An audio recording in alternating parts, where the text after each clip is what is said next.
So hey guys, welcome back to New Digs, and we are here in my garden in the northwest corner.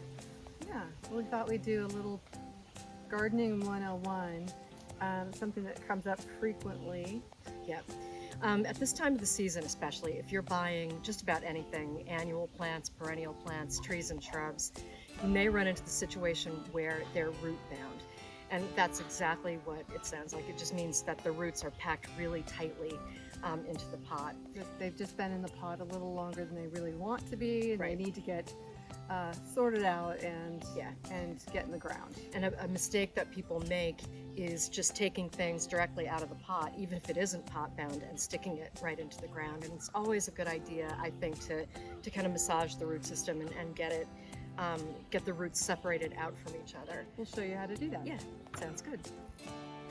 So we're up in my upper level in my chicken yard. So if you hear any kind of squawking, crowing, peacock noises, you're not hearing things. They're all very interested in the process. So just to put that out there. This is a little container that we potted up at the nursery as like a spring gift basket. It had herbs and vegetables. I think this had kale in it. And it didn't sell, so I brought it home with the intention. I already pulled the kale out and put it in the garden, but I didn't quite finish, so I want to separate out these plants. There's a little lavender plant in here. This is a little Johnny Jump Up that can go in the garden and will come back next year. And then I have some parsley, but I just want to show you, this is the definition of root bound. This is the size and shape of this pot. So you can see that we planted this up probably in April, and it's now, mid-July. So just in that time, these herbs and the kale plants created that root system within that pot. So it's no wonder they're looking a little peaked now. So if I want to continue breaking this apart, and I can actually see I've got some onions in there as well, some red onions. The easiest way when you have a small container like this is you can just start with a trowel, and it's going to seem like you're doing surgery, and you're going to feel like you're harming the plants, but you really are doing them an enormous favor.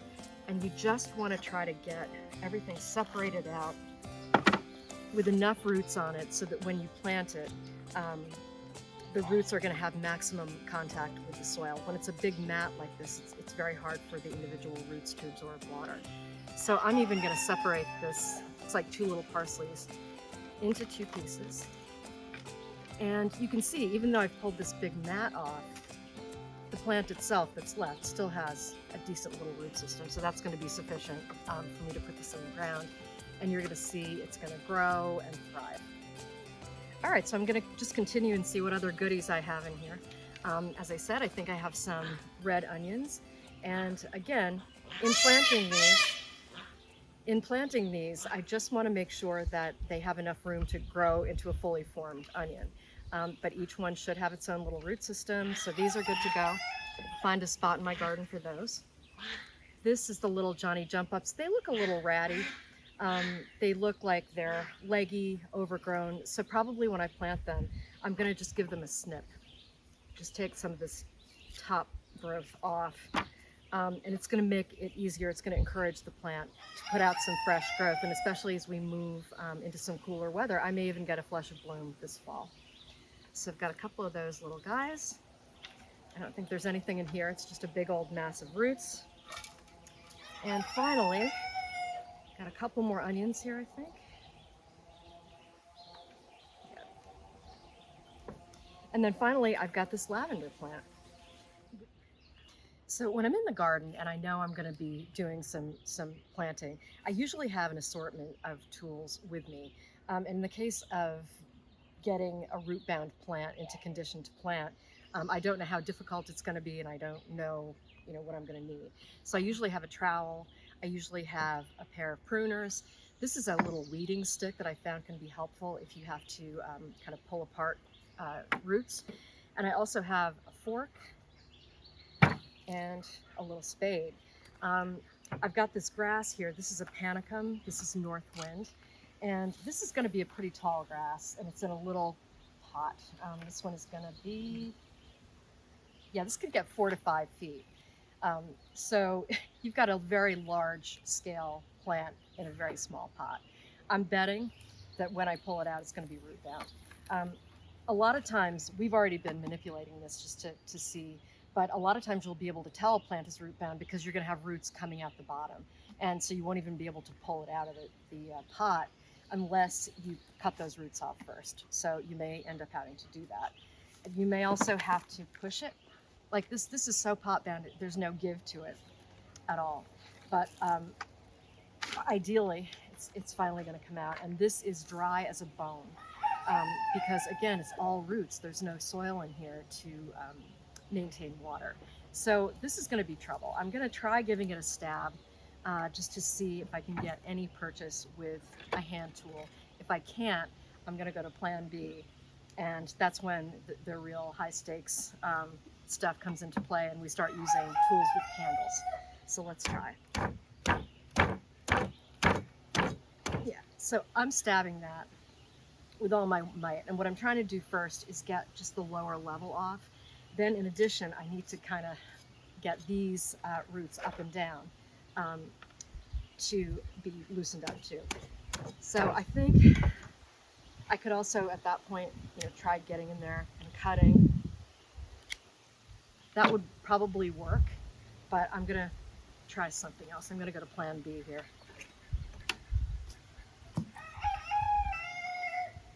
So I'm just gonna lay it on the ground, and wearing open-toed shoes in a situation like this is not wise, but I didn't know how bad this was gonna be.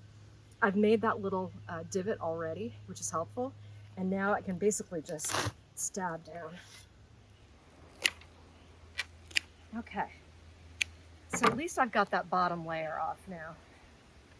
And then I can start trying to stab in here.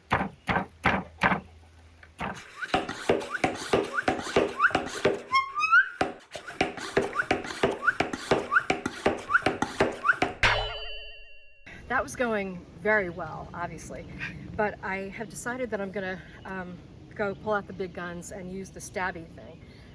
I actually have one of these that's nicknamed Vlad the Impaler.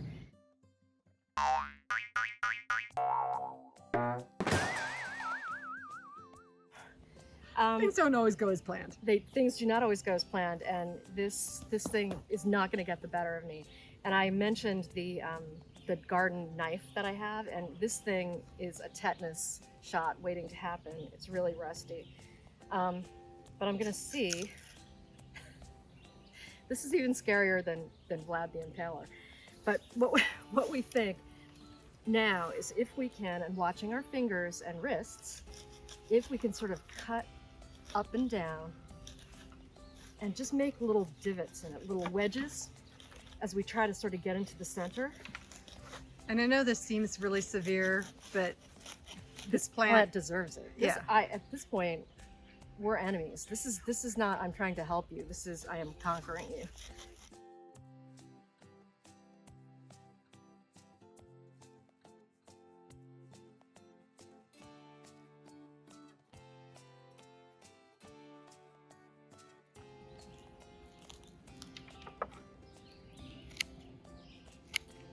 And in doing this, yes, you are cutting some roots. There's no question about it. But it's, again, in the end, it's all the better for the plant's health because it can get some air and water and nutrients. And nutrients. At this point, it's exhausted that pot. Yeah, it's unable to. And even if you stuck it right in the ground, as it was, which it would die almost immediately. But it can't get what it needs. And I've actually seen in some landscape plantings that contractors will sometimes take foundation plants like boxwoods or azaleas that are pot bound like this, and they don't bother to do this. And then the plant looks bad, and when the homeowner a couple of years later tries to figure out why, and they dig the thing up, it comes up in the exact form of the pot that it went in. Once it's shaped like that hockey puck, Yeah. it doesn't want to send roots out into the surrounding soil. It'll just send them around Around. in that shape. That's right. In that tiny little hole. Exactly. So now we're really getting in there, and you know, you're starting to feel some give. I'm starting to be able to pull apart a little bit. And you know, this is never going to be a situation where this thing just has these glorious, you know, flowing roots.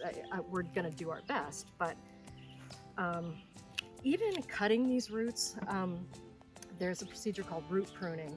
And one of the things that that does is it encourages, when you mess with the roots like this, it encourages the plant to, you know, sort of reach out in the soil. It stimulates it. Exactly, it stimulates it. This grass was a pretty extreme example of a plant that's pot bound. And because of that, I want to give it a little bit of an extra boost. What I'm going to do is soak it in a bucket of water to cover the root system. And I'm going to add a little bit of organic fertilizer. I'm going to do this so that the plant has a little bit of a leg up when I go ahead and plant it in the ground. This is the product that I like to use. This is called Neptune's Harvest. And they make several different types of fish and seaweed related products.